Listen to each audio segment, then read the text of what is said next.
NBA show here on the Earnestly podcast. I'm your host, Earnest, EJ Christian, recording this literally at noon on Thursday, May 14th, 2026.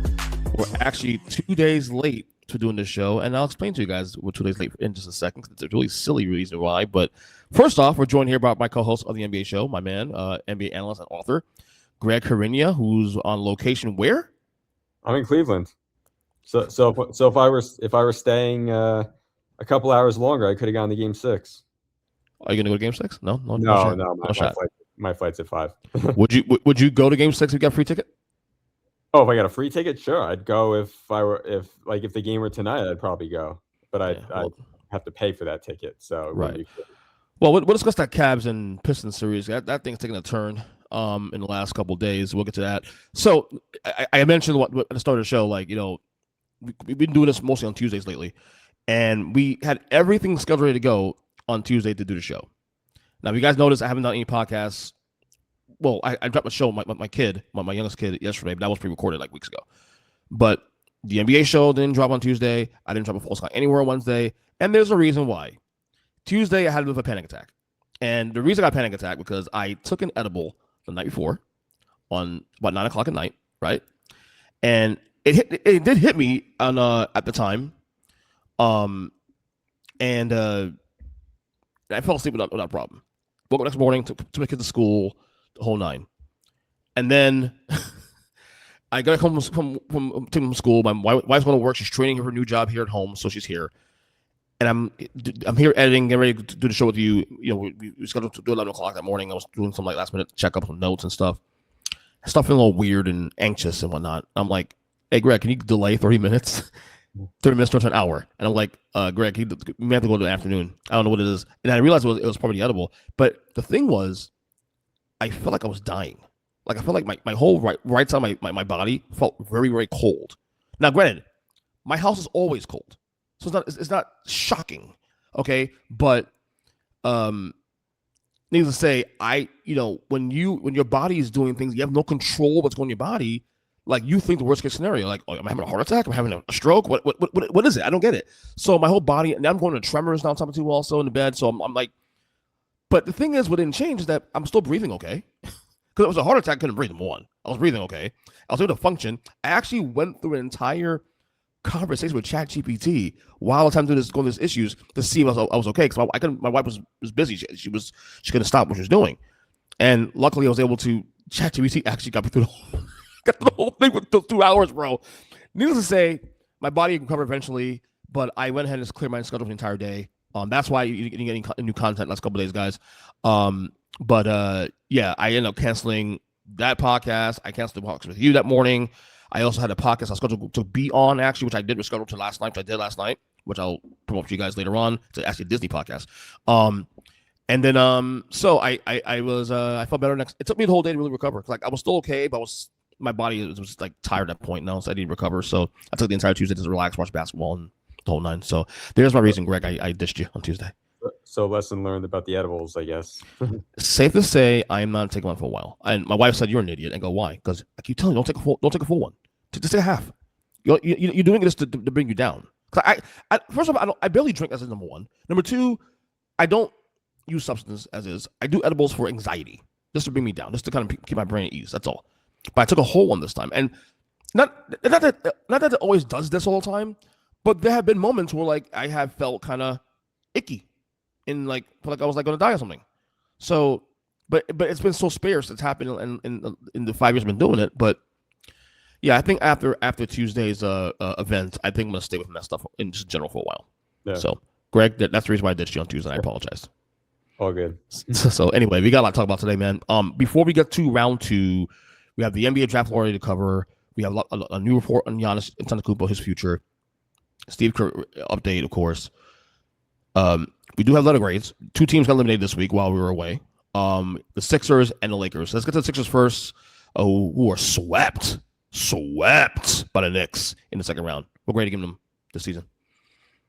I mean, I'll say I was torn between B-, C+. I'll say B-. The only reason I went that high, and it really has nothing to do with the Celtics series, although that was a nice feather in their cap. But they've got Maxey, they've got Edgecombe. They've got a backcourt that they know that they're going to have for 8 years, basically. That's really good. So even though they've got to deal with Embiid's contract and Paul George's contract, and obviously you can't give them much higher than that, because when they fire Daryl Morey, it's like they're basically saying that they didn't deserve a good enough grade. But the reality is that they've got those two guys, so that makes up for a lot of it. So, but underwhelming, I guess you could say, especially with how they looked against Boston. But Embiid was basically unplayable. I think the number was the Knicks put him in 99 pick and rolls, basically. So they just were spamming that play over and over again because they want him to move on the court, and he couldn't do it. So I don't know where they go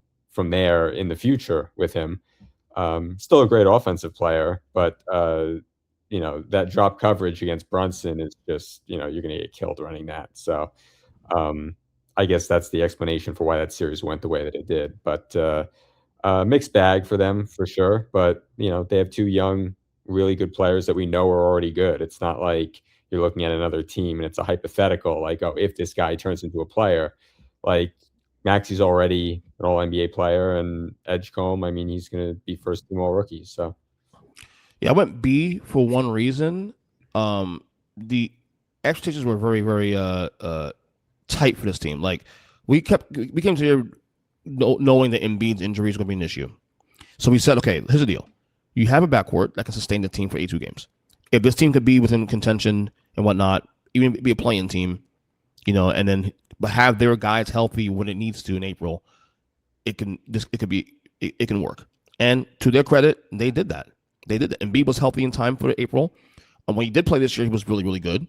Obviously not a lot of games, but when he did play, I mean, Paul George missed a lot of time, but they were healthy at the right time. They got where they needed to go. They even came back from 3-1 against Boston in the first round against a Boston team that was red hot when they got Tatum back. I'm just like stunned. Like, you go from like a 3-1 deficit against the Celtics, who are probably the favorites coming into the playoffs to win the East, right? You and I agree with that. Boston was the favorites, and then they come back, win that series. All right, granted, no Tatum game 7, I get it, and then you go from that to getting swept against the Knicks. That made no sense. That like, I get losing. I get losing the series to the Knicks, but getting swept and getting blown out in most of those games too. Also on top of that. I don't know. Is that more of the Knicks turning a corner, or the Sixers just imploding? Well, that could be part of it. I mean, part of it is, the Knicks were up by 60 points against the Hawks in a closeout game. So, maybe the Knicks are better than we've given them credit for. They turned it on at the right time of the year. So, that's definitely part of it. But also the matchups, I don't think favored Philly. So, it's probably a combination of the two. They did fire Daryl Morey this week also as well. Do you agree with that move? Maybe, I guess. I mean, from what I've heard from Philly, like, the issue really is from an ownership perspective, because they've made a bunch of moves around the fringes that weren't really good moves. Dropping Champagnie, who's now one of the best shooters in the league with the Spurs. They got rid of Isaiah Joe, who's with Oklahoma City, playing a big role. Moves like that don't look great. But then when you look at, like, is ownership willing to pay to go into the tax? And from what I've heard, like, I don't know that Josh Harris wants to spend a lot of money on, more money than, he doesn't want a big tax bill. So it's hard to know whether Morey deserves a lot of the blame for what's gone on around the fringes or not. The Embiid move, I don't know that I can really blame him for that, because I feel like most people are going to make that move. It's, he's a homegrown guy. He was due a contract. It just seems like what you do. The move that killed him was Paul George, obviously, because I agree with that. I know that Embiid was coming off MVP season too. On top of that, so what are you doing? Yeah, no, but if the Clippers, who already had Paul George in their building, didn't want to spend for him, that's probably a red flag of why maybe you shouldn't want to spend for him. Especially the Clippers, who have a history of bad contracts. Yeah, and if they wised up, why would Philadelphia? I get that part. I get that. Overall, I think, given where the expectations were for the year started versus what happened, I think when you measure it, a B is pretty good. I think. I mean, B- I'll give you 2 also, but I'll go with a B only because They did beat Boston that first round. You got to give them credit for that one. So, no, I mean, all right. I had him at a B minus. You had him at a B. That's pretty close. It's in the pocket. All right. The last team, of course, got knocked out this week. The Lakers losing also in the sweep to the Thunder. Less surprising about that because it's the Thunder, the defending champions. What grade are you giving the Lakers? I mean, I'd like to give him an incomplete just because Doncic didn't play in that series. So, I mean, it's hard to really know. But assuming that they were going to lose that series even with him, I give him a B plus. I mean, they've got a lot of cap room going into the offseason. So, I mean, whether they use that on Austin Reeves or they bring back LeBron, like they've got some flexibility where they have Luka. They have sort of a pathway here to mold this team, and Luka had a good year. So, I mean, he looked good. It wasn't like he got worse from his Dallas days. So, I mean, had he played, I mean, again, we still probably would have picked OKC in five or six. I said 5. But, yeah. Yeah. I mean, I probably would have picked them in 5. I would have given them a game, but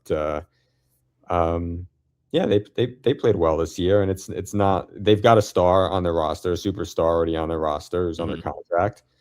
And they've got a bunch of different directions that they can go. And just looking at the season that they had, I mean, they played well, and it's kind of a shame that you didn't get to see them at full strength in the last series. But that is what it is. And I like their prospects kind of going forward. They have options, so they do have options, which is a good thing to have. But I gave them an A because they did better than I thought they would. Look, I already told you I don't think Luka's going to win a title there. Barring a change in the guard and at the top of the Western Conference right now, I don't see him winning a title there anytime soon. The LeBron situation. And look, they had a really good year. I thought JJ Redick had a very good year as a coach. I thought with LeBron in on the lineup, with Luka in on the lineup, with Austin Reeves in on the lineup, and to still get a top 4 seed, in the Western Conference it's an accomplishment. And again, them losing the way you did to the Thunder is less about the Lakers, more about the Thunder. The Thunder are the best team in basketball. They have been for the last couple of years. They are the defending. People forget this. They are the defending NBA champions. I know they're very quietly done that, but they are defending NBA champions and probably going to win another title this year too. So that was what the Thunder, in my opinion. Now, I guess the question here is LeBron.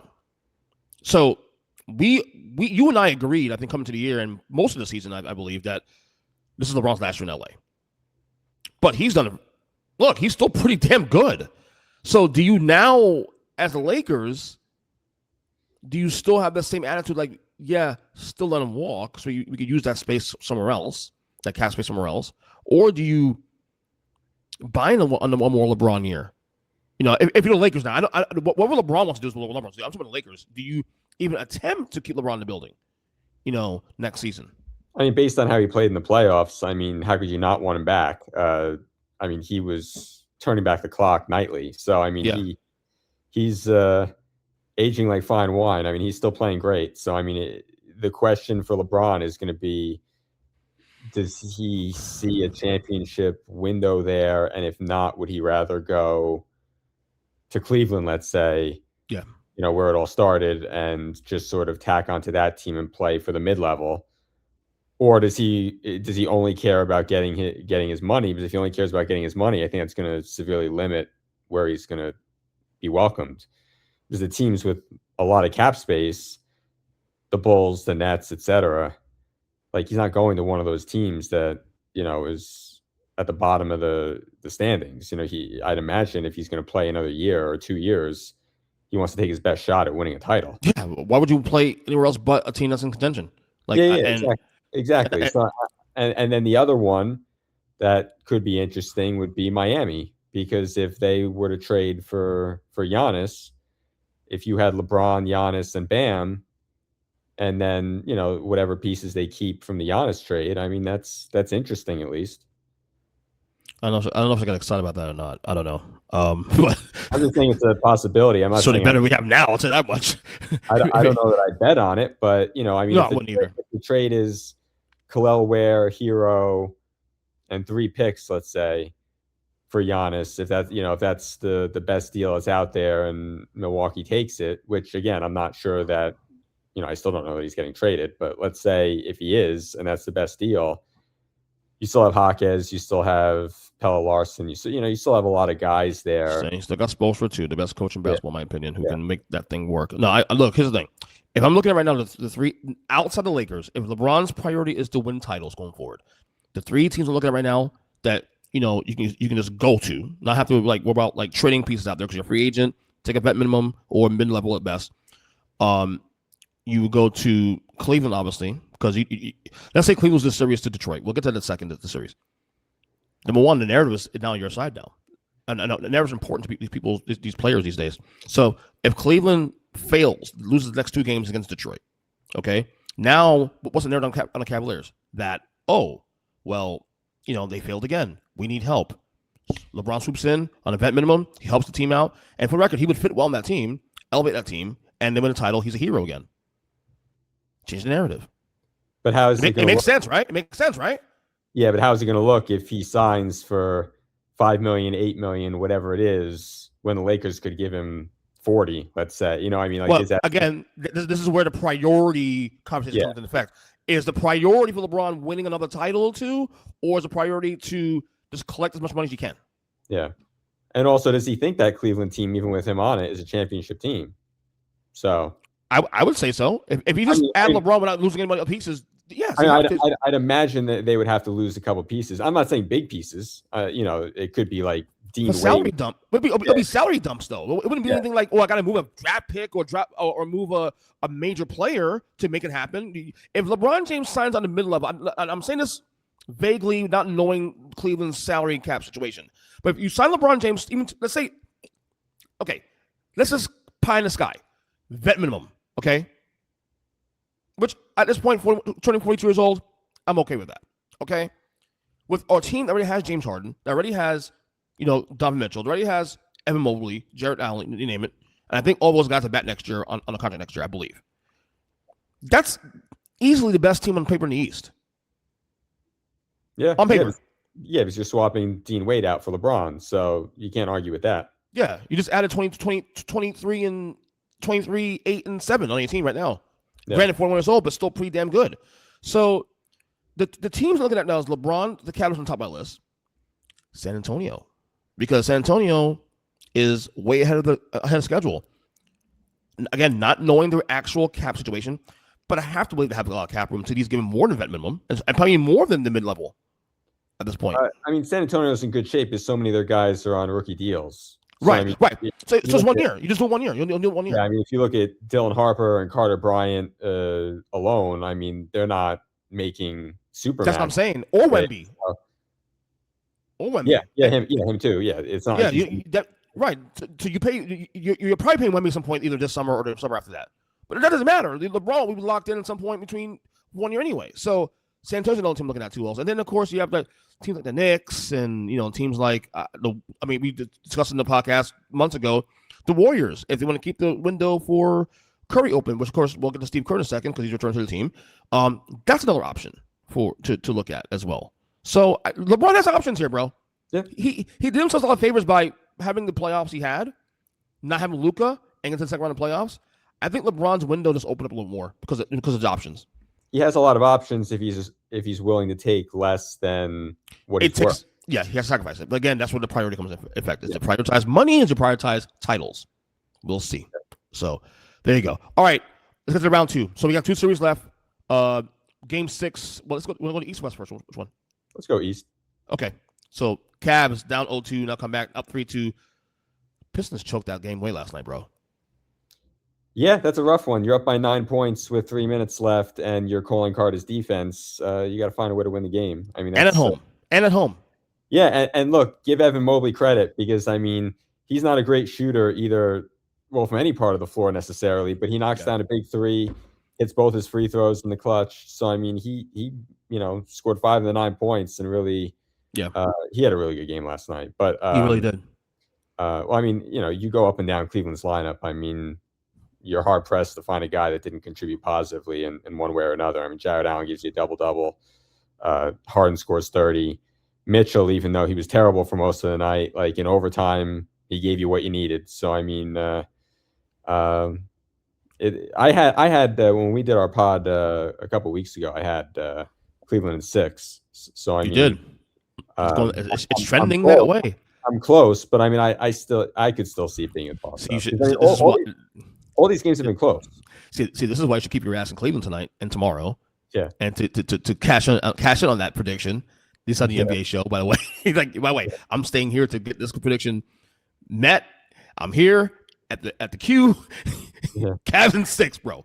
No, everybody showed up. Even Mitchell played better. Mitchell was again still inefficient, but Mitchell had a decent game. He played well late in the game. James Harden showed up again. You got to love to see that. Mobley, 19 points, 8 and 8. Jared Allen, 16 and 10. But the big key was Max Strus, 6 3-pointers. Yeah. Yeah, I mean, again, everybody that played for them basically was playing a big role. I mean, without Strus, I mean, they don't win that game. I mean, he also hit a late 3. Mobley hits a late 3. He hits a late 3 in regulation. I mean, so I mean, kudos all around for them coming back and winning that game when it looked like they were shot at the end there. Talk to me about this. So Jalen Duren, 9 points, 5 boards, 4 assists in 25 minutes, not in foul trouble, didn't play the fourth quarter. Or played about a minute in the fourth quarter. What happened? Yeah, they went with Paul Reed. He's struggled pretty much the whole playoffs. His defense, I think, has been okay, but I mean, he's just not giving them anything on offense. Nothing like what he gave them during the regular season. And I think they were looking for a spark plug there with Paul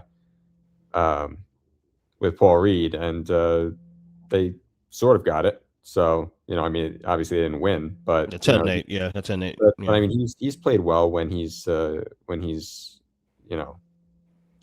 the bottom line. The lineup, but he's like a reliever in baseball where they basically just like call him out of the bullpen and throw him in the game. It's not like he's like regularly playing minutes. So it's an interesting choice, but the choice with Paul Reed sort of exemplifies the problem that the Pistons have. I mean, it's Cade, and it's really nobody else. And Jalen Duren's probably going to wind up being a third. He needs help, bro. Cade needs help. He needs help, bro. 39 points, and no one else helped out. I mean, you have 13 by Tobias Harris, but inefficient.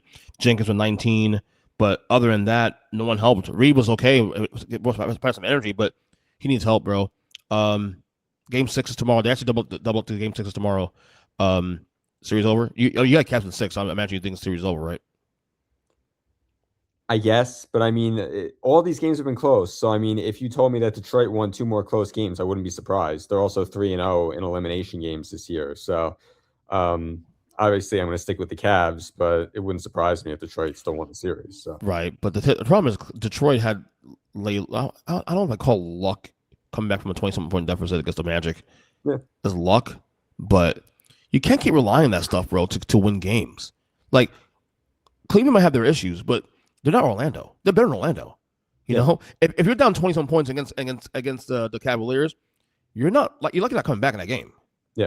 Okay. True. So, like, I had Detroit, I think, in 7 in the series, but honestly, the way this thing's going, like the only reason I won't put my foot, like my fist down on Cleveland winning game 6, because there's always that James Harden choke job coming up around the corner. As good as it's been the last couple games, but the way the series is going now, and there's the trends, I think Cavs close out tomorrow. I just think they do. I think I've seen too much of a suspect Detroit team all playoff long to say, okay, look, Cleveland is this. Look, they're a 4 seed, but they're not really a 4 seed. They're better than a 4 seed. This same team who only added James Harden to his roster this year, as you mentioned in the show weeks ago, won 6 games last year? 64, I want to say. Mid-60s, still. Yeah. So that's who they are. That record they are, the 4 seed thing, no. They had a lot of injuries before the year started, during the early part of the year. They're closer to a 60-win team than they are to a 50-win team, in my opinion. True. So Cleveland, really, to be honest with you, is technically the better team. And the point that you make on Harden, like Harden's got a good supporting cast here. So even if he does have a bad game, you still have the potential that you're getting a 39-point second half from Donovan Mitchell, like you did, in game 4. So yeah, Mitchell's due one. He hasn't had a really great game all playoff long. He's due one now. Yeah, game 4 he was amazing, but that was the half. He had 4 points. That's what I'm saying, right? Yeah, he had 4 points in the first half and was a total no-show, and then he scored 39 in the second half. So to your point, he hasn't had a complete game yet. But I mean, there's other guys there. You could have Mobley score 20 points. You could have Allen get 20 and 10. Like Harden doesn't need to be reliant on, if he doesn't give you 30 and 8 like he did last night, or I think it was 38-6. I think it Yeah, was, correct. That's correct. Yes. yeah, 8 rebounds, 6 assists. I mean, if he doesn't give you that, there's still a strong possibility you're going to win the game because you still have other guys that can step up if he's off. Now, I don't know that he can afford that in the coming rounds if they get there. But at least for this series, I mean, it's I mean, Cade's basically got to score 40 tomorrow night. Jalen Durant's got to step up, fuck up tomorrow night. He's got to step up. That's it. You're number 2 player on the team. Step up. Okay, bottom line. So there's that. All right, and then the other series, San Antonio 3 games the series, regains the lead in the series up 3-2 gets the T-Wolves. It's going the way I thought it'd go. Everybody seems to act surprised about the fact they were split at 2 games apiece going to game 5. No, I'm not surprised at all. People forget Minnesota has been in the conference finals 2 years in a row. They are a title contender. They're a very good team. It's just that San Antonio has just, in our opinion, leapfrogged them at this point. And with Wemby and all that, they're ahead of schedule. It's going the way I thought it'd go. I had Spurs in 6. I think they'll close out tomorrow night because I just think they're a better team. And quite frankly, they gave away a game when the two of the losses they gave one of those games already. So I still got the Spurs winning 6. What you got? Yeah, I mean, I had Spurs in 6 before the series. I'll stay with Spurs in 6. The one problem that Minnesota has is just that Ant isn't healthy. So I mean, like that too. If his knees aren't 100% and he's not playing above the rim and being able to do everything he can on the floor, and you're missing DiVincenzo on top of that, you're asking a lot against a really good San Antonio team. And I mean, the interesting thing with San Antonio is that like Dylan Harper, I mean, he looks like he's going to be like a perennial all-star. I mean, he looks good, bro. I mean, he looks really good. So I don't know what you do in the future with because obviously you're keeping Castle and obviously you're keeping Harper. It's like how do you can you afford all 3 guys? Yeah. So I mean, they've got Fox on a big contract, for a number of years. But I mean, he's showing out right now. Harper is. I mean, and that's. They've got a good nucleus going forward with him and Castle and Wemby. That's going to be tough to beat for the next 8 to 10 years. I mean, obviously, OKC is also in that ballpark with young star players, but that's going to be a fascinating matchup for years to come. Yeah, De'Aaron Fox, his contract doesn't even start until next season.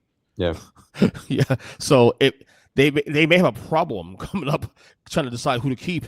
I mean, again. The one advantage they do have is that they were in a tax-free state. So, I mean, that does help. I mean, a little bit, but it helps a little bit. So, I guess that'll be a bridge they'll cross in 2 to 3 years. Obviously, you lock up Wemby. Obviously, who's there first, Castle or Harper?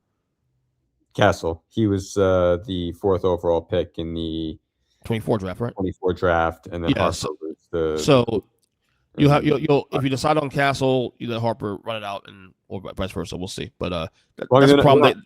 They're not moving on from Castle and Harper. Like those guys are going to be there for the duration. The question is, do you want to pay 3 guards and rotate them, or possibly just trade De'Aaron Fox guards, or are you going to have to get off of Fox at some point? The odds are Fox will want to be on the trade block. The odds are Fox. We win a title. Fox wins the title. He'll be whole, and then he'll probably go. To collect some money, go get trade elsewhere. Probably, we'll see. But again, that's something down the road. Yeah, it's down the road. Yeah, down the road. So yeah, Spurs in the series, I think, also too. Unite in the same boat with that one. All right, we had an NBA draft lottery this weekend. The Washington Wizards win. They are likely going to take AJ Bonsa. How you pronounce his name? AJ Bonsa. AJ Bonsa, right? So here are the top 5 teams. So we agree that this is a 4-player draft, right? I mean, that's the way that it's being presented. I mean, you wanted to get in that top 4, but you could sell me on Michael Brown or Darius Acuff, or you could sell me on those guys. Ade Mara, the center from Michigan. You could sell me on those guys being great players in this draft. So even Kingston Fleming's, the first day of the NBA draft combine, I think there was a little concern because of how short his wingspan was. But then he had like the highest vertical leap of the guards, when he was testing, and barely missed the 3. So, I mean, like he did himself a lot of favors at the combine, even though his wingspan and his height, 6'3", I think on both, was underwhelming. But I mean, you can still sell me on those guys. But right. Going into it, it was presented as 4 players. That's not to say that you won't get a star from outside the top 4, but I think when the ping pong balls were dropping, you were hoping to get a top 4 pick. Yeah, so here the order, top 5 order here. We got the Wizards, the Jazz, the Grizzlies, the Bulls, and the Clippers. Then the rest of the list: Nets, Kings, Hawks, Mavericks, Bucks, Warriors, Thunder, Heat, and Hornets. Right on to 14. Anything interesting in terms of these teams and players that they like going to get and impact going in? Well, I mean, DeBonsa wants to play for Utah. I saw that report. So I'm curious because he played a year of prep school in Utah, then he went to BYU. So his family is already kind of entrenched in Utah. I don't think he wants to leave and go to Washington. Not that Washington's a bad spot for him, just that if he has the opportunity to quote unquote stay home, he could do that. And I'm not sure that Darren Peterson won't wind up being the best player from this draft. He was injured a lot in Kansas this year, but he's tested really well at the combine, shooting unbelievable. He was going into the college season, he was projected to be the #1 pick.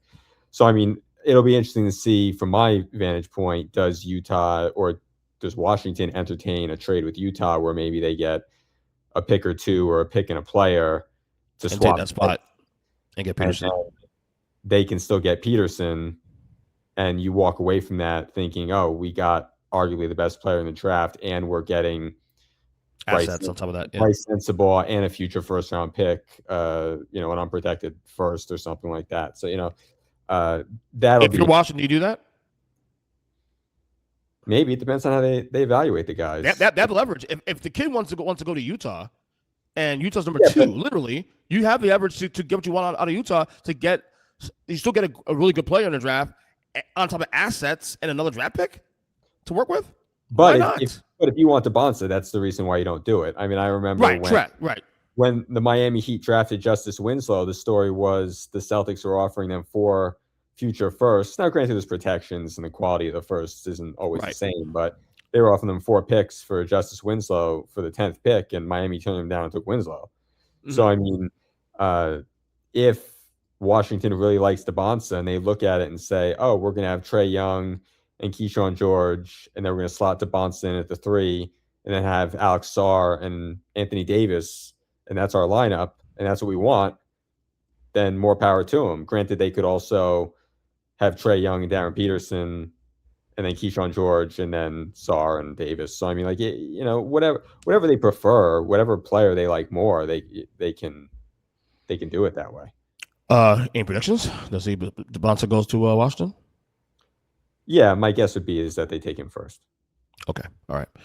We got some new news on the Giannis front, and it's the Giannis Antetokounmpo officially on a trade block. According to Shams Charania, the Bucks are now open for business following a disappointing 32-50 season. That's all team is playoffs for the first time in a decade. Bucks co-owner Jimmy Haslam stated the team wants a resolution before the NBA draft on June 23rd and 24th. The choice is simple. Giannis either signs a long-term deal or this summer, or the team moves him to jumpstart a rebuild. Early indications suggest Giannis is expected to decline long-term commitment at this time, citing his desire to play for a franchise consistently positioned to winning championships. There's also friction going between the team and Giannis after he was kept out of the final games of the season due to injury precautions. Giannis reported in April that he was told not to compete. Felt like a slap in the face. Do you have that story up right now? No, it's not a story. It's just notes I took down. Oh, okay. Because if you go to the bottom of that story, that Shams story, I mean, that was a total non-story. Because when which one? The whole staying out of the final games. No, the non-story, or the entire story about Giannis being on the trade block was a non-story. There was nothing new in that piece that he wrote, because when you go down 5 or 6 paragraphs, it says the Bucks are also exploring keeping Giannis and trading their picks, and they're exploring both paths. So I know that wasn't the block in February too. Yeah.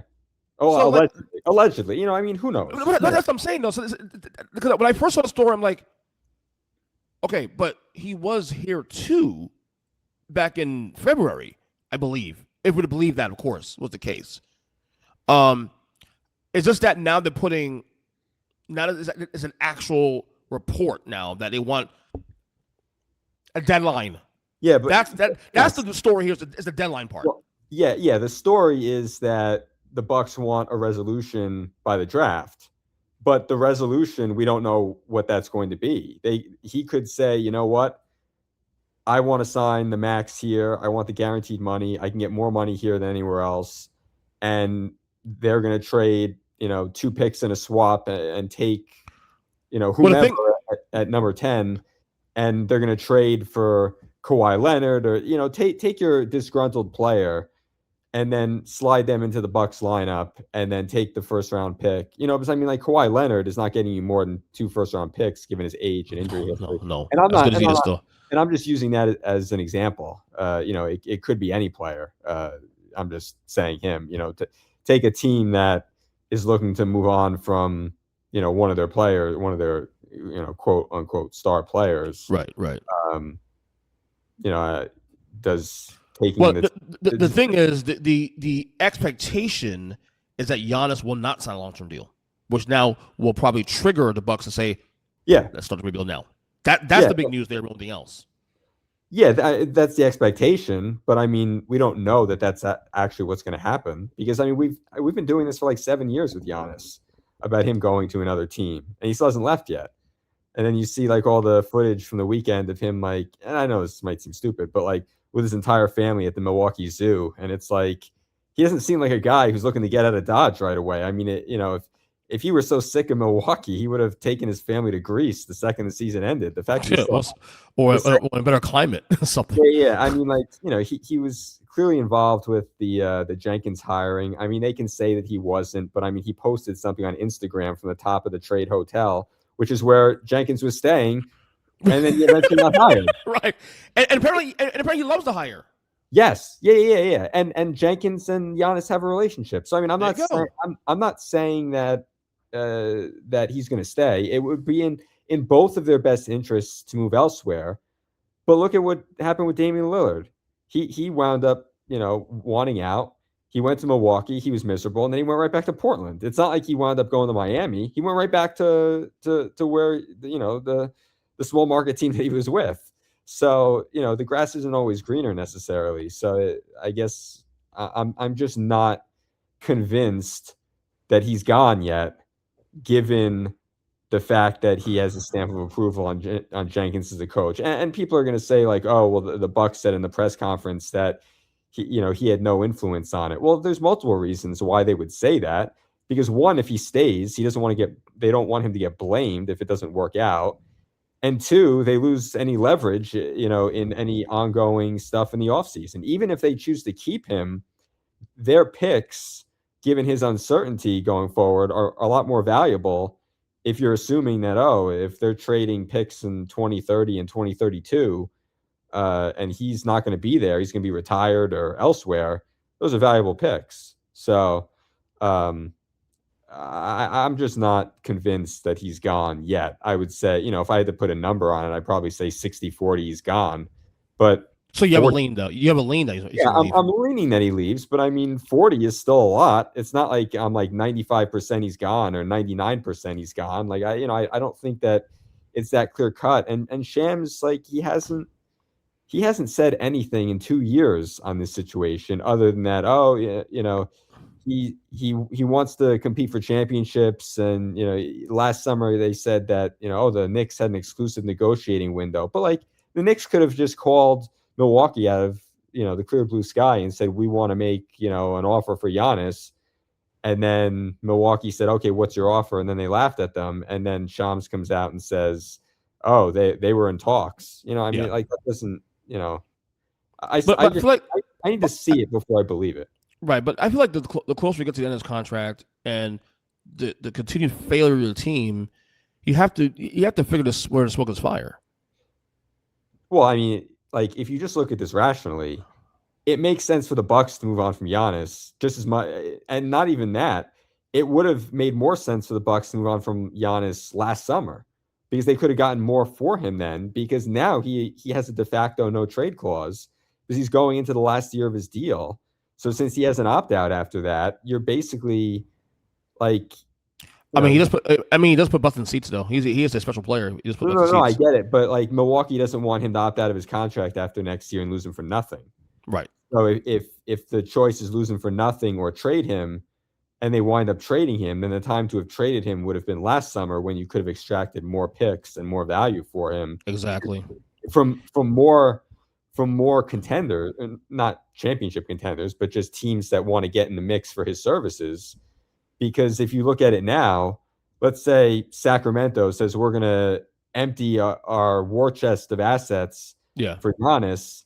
He's going to say, I'm not going to resign there, and then they're not going to do the deal because they're not going to give up 6 picks and players. Cool. Yeah, very good point. Very good point. So, I mean, Giannis basically can dictate where he goes. If he wants to go to Miami, he goes to Miami. So if you look at the package that goes back and you say, oh, they only got 2 picks and Hero and Ware, well, it's like, Giannis dictates that. If it were a summer ago or 2 summers ago, like a 3 or 4 picks, maybe it would have been 5 picks, and it would have been Jaquez too, and it, maybe somebody else. But the situation dictates. And then the thing you and I have been talking about for the last couple of years, every year we go, it's a year older, and you and I have been talking about this on the pod for the last couple of years that his window isn't as big as you think it is because his limited skill set. So as we get into the 30s, he's more of a Gene Butler player. We're like, okay, we don't have an outside shot like a KD or even something, a threat. Your power game goes away at some point, as big as he is. And he's 31 right now? Turn 32? Yeah, he's 31. He's into that age now where a long-term commitment is not really in Milwaukee's best interest as a basketball team for the next 5 years because you might get more fading Giannis years in that deal than actual productive years, and your team ain't getting better. Yeah, I mean, the issue is like even with Jimmy Butler, his game is not predicated on brute strength and athleticism. Never has been.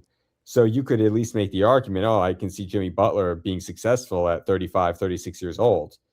Giannis's entire game is bull in the china shop, force my way to the rim, get dunks, score around the basket, occasionally hit an elbow jumper.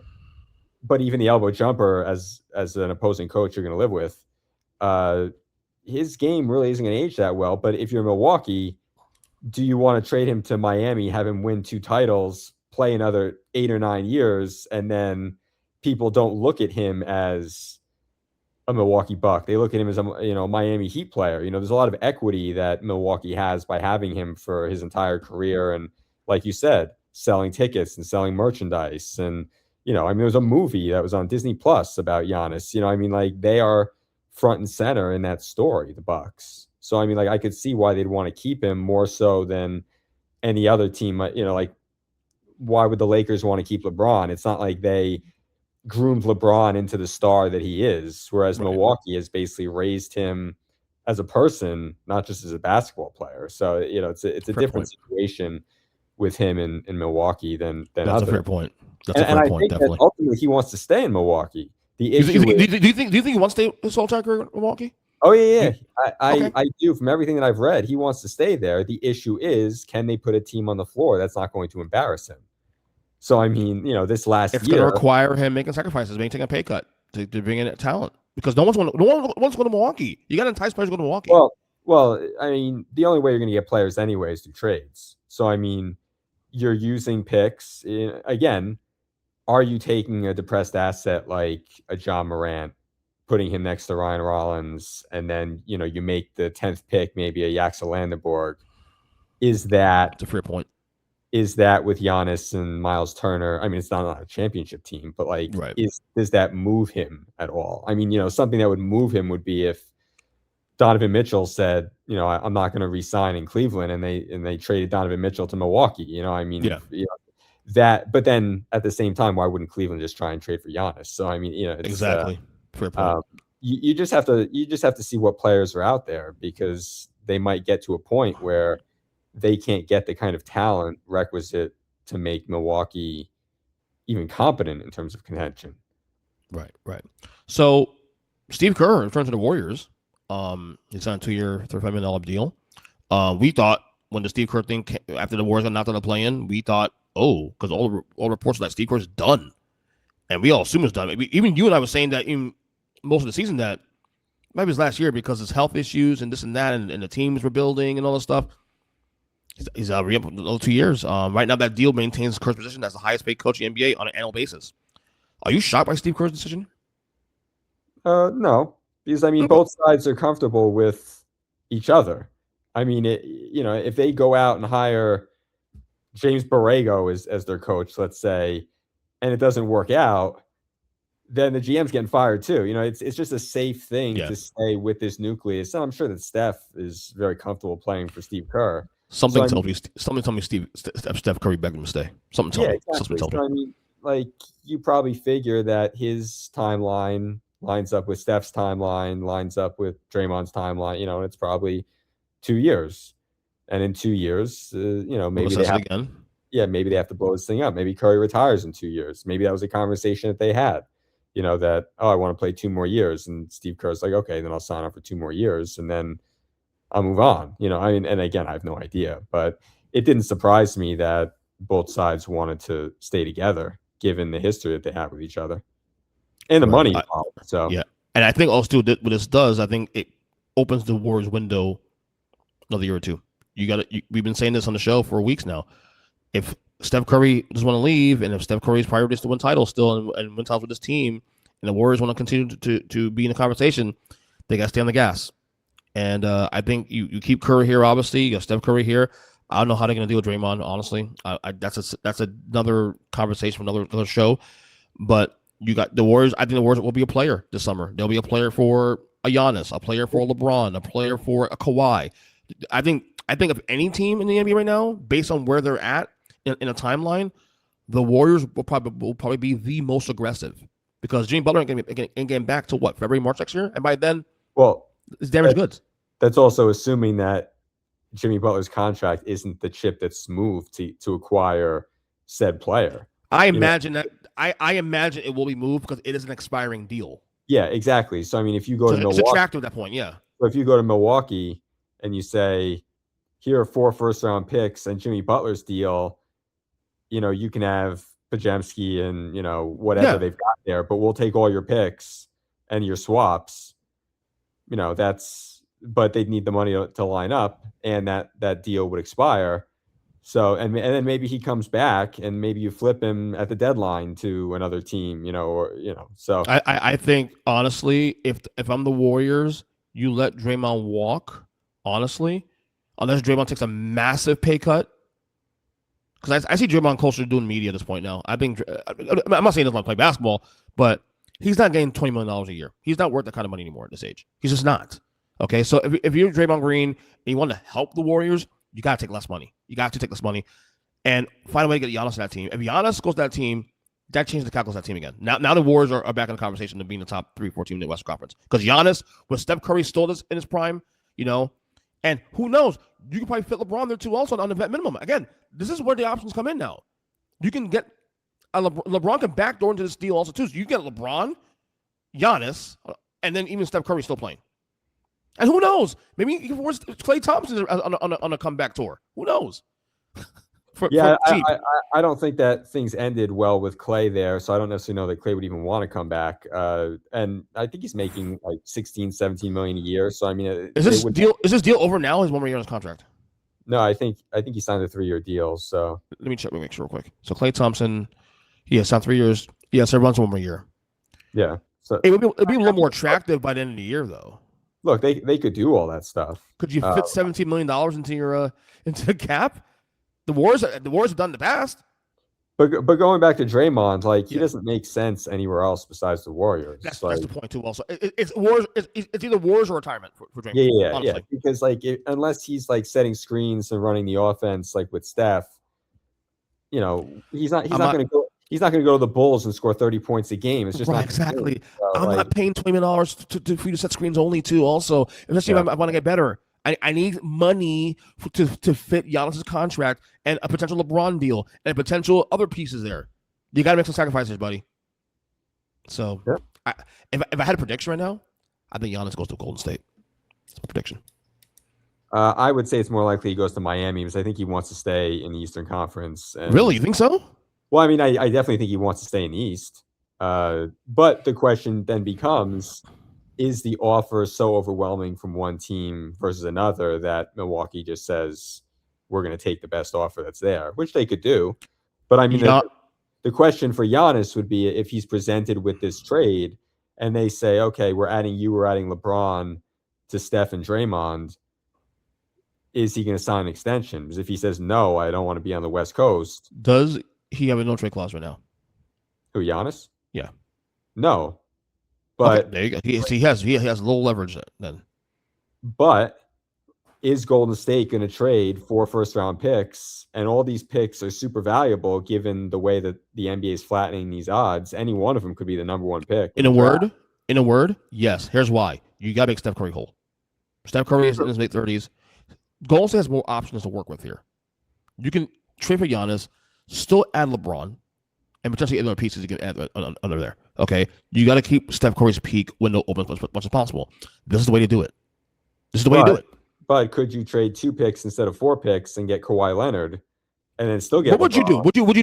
Would you do the option of the 4 picks of Giannis or 2 picks for Kawhi? I go 4 picks of Giannis, honestly. You know why? Giannis is more dependable. True, but he's also hurt every year. So, I mean, he's not healthy that much more often than Kawhi is. I feel like that's more of a recent thing. Kawhi's always fucking hurt for the last 10 years now. True, yeah. You know, Kawhi played what this year? What, 7 games this year? That was a miracle. Yeah, okay? I mean, given those 2 guys, I think Giannis fits better in Golden State than Kawhi does. Not that Kawhi can't fit anywhere, just that I think that giving Steph Curry a dominant low post presence that they've never really had, and you're conceivably adding LeBron to that mix, like that's pretty tantalizing. You do all you can to make Steph Curry whole, because not only is Steph Curry valuable for your team in terms of like play, he puts butts in the seats. Even when you're a bad team, he puts butts in the seats. He's Steph Curry. He's an attraction itself. He's probably to this day, I guess Wemby now is going to be challenging that because of freaking age he is. Steph Curry to this day is still the biggest attraction in the NBA internationally. People fly into Golden State to see him play basketball. Yeah, well, so if you're talking, that matters. If you're talking chess versus checkers here, wouldn't it be something if Giannis says, "Oh, I want to go to Golden State"? They trade 4 first-round picks, and then he doesn't sign the extension. Then goes back to Milwaukee after they've traded for all these assets, and they use that to build up the team. That'll be fucked up, man. Yeah. I doubt it'll happen though, but that'll be fucked Well, up. that's not that different from what LeBron did. LeBron went to Miami. Cleveland was terrible, so they wound up getting but Tristan Thompson. But LeBron dedicated 4 years then. And look, here's the deal: if the Heat win that title, the last against San Antonio in year 4, he's not going anywhere. Yeah. I think it was his burnout there. It was his burnout. Complete burnout. So it is what it is. All right, last topic. That was a good topic, actually. All right, last we get you out of here. You're not a Skip Bayless fan, are you? Not really, no. Okay, you're not. Are you a Stephen A. Smith fan? Not really, no. Okay, anyway, so they had a nice little reunion, 10-year reunion on First Take last week, and Skip Bayless did his own thing. I want to play this 2-minute clip because it's Skip Bayless going into LeBron, and again, Skip Bayless talking about LeBron, his legacy, and all this stuff, and where he has LeBron ranked all time. Let's play the clip and we'll react to it. You need to, for the audience to have to be subjected to this drivel that is about to come out of your mouth. LeBron James, you got to be defending LeBron James. 9, 8 players in NBA history that you'd pick ahead of LeBron James. Yes. Go ahead, Skip. You know what? It's your day. Right. It's unbelievable. Go ahead. Here's my point. All right. Obviously, we agree that Michael Jeffrey Jordan from Chicago, Illinois, played in Chicago, Illinois, is by far and away the GOAT. Do we agree on that? Thank you very much. Nothing to discuss there. Okay. The 8 players above LeBron James on my list are all, what's that? I'm sorry. Yeah, I said, okay. The 8 above, starting with Jordan, are all cold-blooded basketball killers that I would trust with games for my life. And LeBron James, to me, has proven over many, many years to be the most mentally fragile superstar I have ever closely observed. I mean, the poor man, as gifted as he is, he was born without a clutch gene. So he's lucky to be in the top 10 because he's a liability and always has been at the late game free throw line. You could just look it up. He is, by superstar standards, a poor free throw shooter in his career. at 74%, and he's a poorer three-point shooter at 35% for his career. And you want to talk about launching LeBricks? He's launched a lot of LeBricks in his day. And the point is, Stephen A., he's had so many epic fails. And I'm going to go through them for you in just a minute and let you try to tell me I'm wrong about them. But these are monumental collapses that his billions of blind witnesses out there scrub from his resume and sweep under their carpets, their magic carpets. I give you Longevity King or Longevity Goat because he is the most durable player in the history of sports, and that's not even close. But he's 4-6 in the NBA Finals. Obviously, Jordan 6-0 with 6 MVPs. And let's start with my. All right. So Skip doing the same old spiel on LeBron, doing this, that. He's not near Jordan. But fine, I already told you the Jordan LeBron conversations is already boring to me. It's been boring for me for the last 15 years. The fact that he's number 9, though, I think it's kind of like, okay, bro. Well, hating on LeBron James has made Skip Bayless a very rich man. So I mean, he's got to play into that.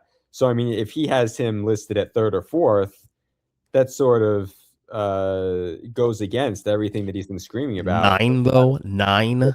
20 years. Yeah, I mean, that's what he does. You know, I mean, again, they want ratings, and it does ESPN good if Stephen A is saying LeBron is 2 or 3, and Skip Bayless is like, was not even on my list. You know, I mean, like that's, and then they scream at each other. Do you think Skip believes what he says though? No. On this topic, he's been consistent, and he got receipts this time also. Although, given what hating on LeBron has done for his entire career, maybe it's like the Seinfeld line with George Costanza. It's not a lie if you believe it. You know, I mean, like maybe he's come to believe it because of all the money and fame that's come along with having that opinion. But I think deep down, he knows that LeBron's an amazing player. And I mean, part of his gift is not his jump shot. It's how good he made everyone else around him. It was his defense when he was in Miami. It was his passing. You know, it's him being another coach on the floor. It's more than just his ability to hit a jumper. But are you a Seinfeld fan? Yeah. I've never watched that show. I mean, I've watched episodes here and there, and I get a mixed bag of like, I can't watch it because it's not there's no storyline. I like storylines. So I watch wrestling too. I like storylines. That hooks me. That shows us. I'm more of a Curb Your Enthusiasm guy than I am a Seinfeld guy. Okay, yeah, I love that way. But anyway, back to LeBron. Sorry. Yeah. You know, Stephen A had that reaction too about you have me to put in LeBron because they have beef going. Obviously, those two for the last year or two. I just think number 9 is egregious, bro. It's egregious, bro. Like this is the greatest. This is the greatest scorer in history of the NBA, doing something he was not necessarily known for doing. He can score, but that wasn't his MO. He was a complete player. You know, the 4-6 thing is it's like okay, what context though? Who's faced better competition in the finals though? LeBron has. LeBron has lost to all-time great teams in comparison to Michael Jordan. I mean, LeBron gets punished because, well, 2 things. One, LeBron gets punished because he took teams that wouldn't have even been playoff teams, dragged them kicking and screaming to the finals. But why is that a punishment, though? That's I don't understand. Why is it a punishment? Why are they punishing him for that, though? That should be praised. Bayless is punishing him because the Spurs waxed the Cavs 18 years ago in the NBA Finals. But that team was a 19-win team when LeBron left, essentially. Yeah. So I mean, that's one thing. You know, and then losing to the Durant Warriors a couple times, like that's also not fair because you have Durant going to a 73-win team. Like, what's LeBron supposed to do in that case? I mean, he would have won another 2 or 3 titles had Durant gone to Washington or wherever. So that's one. The second thing I wanted to bring up is you say, how could he have him at number 9? Well, easy. We're talking about it. If he wants to be talked about, that draws attention. It worked. Yeah, it worked. So, I mean, if he had put LeBron at 3, we wouldn't be talking about this right now. But he put him at 9. So now we talk about it. if you put LeBron like even like 7 or 6, you probably get conversation. And I can see the argument for Skip Bayless saying that, but the 9, Yeah, that makes no sense. yeah, I know. It's like you said, it's egregious, but that's. And here's the thing. That's what generates ratings. So here's the thing too. Also, I agree both of them about Jordan number 1. I'm the same. I have Jordan number 1. Now, I'm not the guys gonna say it's like an open shut door case because I think it's close people get credit for. But it's Jordan number 1 still. High powers, Jordan's better. I've seen, and for the record, I am someone myself who watched Jordan in real time too. Also, when it's all, I saw all 6 Jordan titles in real time. I watched those finals: Lakers, Blazers, Suns, Sonics, and Jazz twice. I watched all those finals. I remember where I was sitting with those finals too. Also, but to say LeBron is 9 is ridiculous. Like Jordan number 1, don't disagree with that whatsoever. Totally agree with you on that. You would put LeBron number 3, I'm okay with that too. Also, but 9, come on, bro. Like I can't even take you seriously. But yeah, I'm talking about it in the show. So what the fuck? You got us to talk about it, and I think that's his goal. You know, I don't think his goal has ever been to be accurate. His goal has been to drive ratings, which gets him more money. Which, you know, again, it's the merry-go-round that takes place. So Skip Bayless, you won. Bastard. Anyway, brother, that was a good show today, man. We finally got it after 2-day delay because of my little wacky, panicky situation. Enjoy the playoffs. We got 2 no games tonight for record. Yep. 2 game 6 tomorrow, which I think is smart for record. Just bunch them up and call it a day. You know what I mean? Yep. So we'll be back next Tuesday, and we'll preview the conference finals and go from there. So anything else want to add before we get out of here, or are we good? Nope, that's it. Just watching the games. All right, brother. Good job as always, man. Yep, thanks. You got it. Go Heat, bitch.